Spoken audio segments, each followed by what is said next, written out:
அனைவருக்கும் வணக்கம்பா. தமிழச்சி அனுசூயா கற்பது தமிழிலிருந்து. தமிழ் அறிஞர்கள் மற்றும் அவர்தம் தமிழ் தொண்டு என்கின்ற தொடர் பார்த்து வருகின்றோம். அதன்படி இன்றைக்கு சுரதா அவர்கள் பற்றிய கருத்துக்களை நாம் காண இருக்கின்றோம்.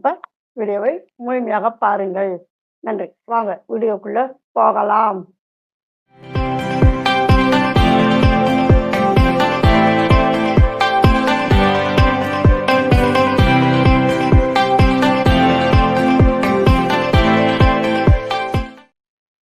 சுரதா இவர் பாத்தீங்கன்னாக்கா கவிஞர். ஊர் பழையனூர், சிக்கல், அதாவது பழையனூர்ன்ற ஊர்ல இருக்கின்ற சிக்கல் தஞ்சை மாவட்டத்தில் இருக்கின்றது.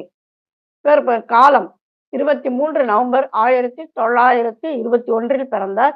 20 ஜூன் 2006 மறைந்தார். பெற்றோர் செண்பகம் அம்மையார், திருவேங்கடம். இயற்பெயர் ராசகோபாலன். பெயர் மாற்றம் கவிஞர் பாரதிதாசன் மீது கொண்ட ஈடுபாட்டால் அவரது இயற்பெயரான சுப்பு ரத்தினம் என்பதன் அடிப்படையில் தாசன் என்பதனை இணைத்து தன் பெயரை சுப்பு ரத்தின தாசன். எப்படி பாரதிதாசன் எப்படி பாரதியார் மீது கொண்ட அன்பின் காரணமாக பாரதி தாசன் என்று மாற்றிக்கொண்டாரோ அந்த மாதிரி இவர் சுப்பு ரத்தின தாசன் என்று மாற்றிக்கொண்டார். இதனுடைய சுருக்கமாக இந்த முதல் எழுத்துக்களை பாருங்களேன். சுப்பு சு, ரத்ன ர, தாசன் தா, எனவே சுரதா என்று அமைத்து கொண்டார். இவரது சிறப்பு பெயர் ஓமை கவிஞர். இந்த பெயரை பார்த்தீங்கன்னாக்கா எழுத்தாளர் ஜெகசிற்பி அவர்கள் வழங்கினார். தமது கவிதைகளில் ஓமைகள் அமைப்பதில் திறம் கொண்டவர் இவர். இவர் தமிழ் கற்றது. சீர்காழி அருணாச்சல தேசியரிடம் தமிழ் இலக்கணங்களை கற்றார். முதல் சந்திப்பும் பணியும் 1941 ஜனவரி 14 அன்று பாவேந்தர் பாரதிதாசனை முதலில் சந்தித்தார். அவருடன் சில நாள் இருந்து பாரதிதாசனுடைய கவிதை பணிகளுக்கு உதவியாக இருந்தார். கவிதை பணிகளுக்கு உதவியாக அப்படின்னாக்கா அவர் சொல்ல எழுதுவது, அப்புறம் அவர் எழுதி இருந்தார் அப்படின்னு சொல்லி சொன்னோம்னாக்கா அதை அச்சுக்கு அனுப்புவாங்க. அப்ப அதனை திருத்தம் செய்வது, அப்புறம் அதனை நூலாக ஏற்றி வெளியிடுவது, இந்த மாதிரியான பணிகள் இன்னும் நிறைய பணிகள் இருக்கும். அவற்றையெல்லாம் செய்வதுதான் கவிதை பணிகளுக்கான உதவி என்று கூறப்படுகின்றது. இவர் கவிதை வளர்ச்சிக்காக நடத்திய இதழ்கள் 1955 காவியம் வார இதழ், 58 இலக்கியம், 63 ஊர்வலம், 64 விண்மீன், 88 சுரதா என்கின்ற பத்திரிகைகளை அவர் நடத்தினார். 69 பார்த்தீங்கன்னாக்கா இவருடைய தேன்மழை கவிதை தொகுப்பு நூலுக்கு தமிழக அரசின் சிறந்த நூலுக்கான விருது கிடைத்தது. முதலில் குறைந்த வயதில் திரைப்பட உரையாடல் எழுதியவர் இவர். அதே சமயம் பாவேந்தர் விருது பெற்ற முதல் கவிஞரும் இவர்தான்.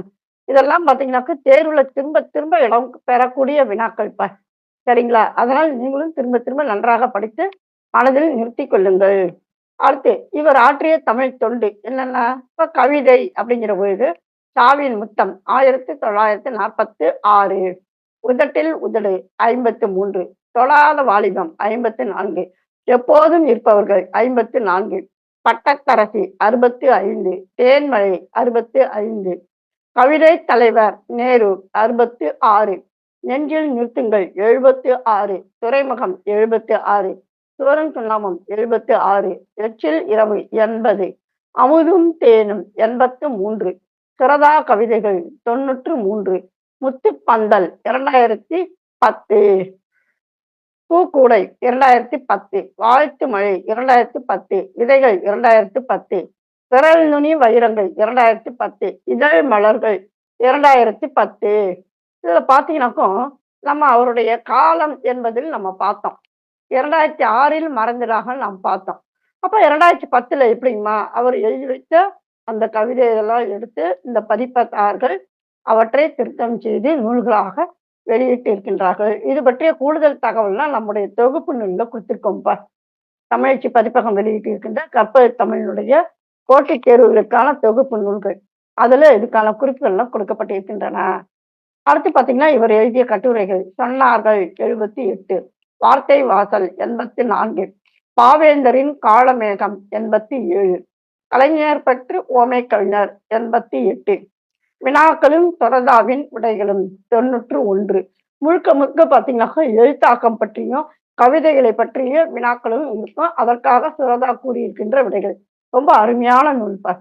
பாரதிதாசன் பரம்பரை 93, சிறந்த சொற்பொழிவுகள் 2004, முன்னும் பின்னும் 2004, தோரணவாயில் 2010, தமிழ் சொல்லாக்கம் 2010, அரங்கத்தில் அறிமுகம் 2020, புகழ் மாலை 2010, அரசியல் அரங்கம் 2010, திரை ஓசை, செய்தியும் சிந்தனையும், முன்னுரை, ஊர்வலம், நெய்த செய்திகள், உண்மையை சொல்கிறேன் ஆகியவற்றை எல்லாம் 2010 அவர் எழுதிய கட்டுரைகள் ஆகும்.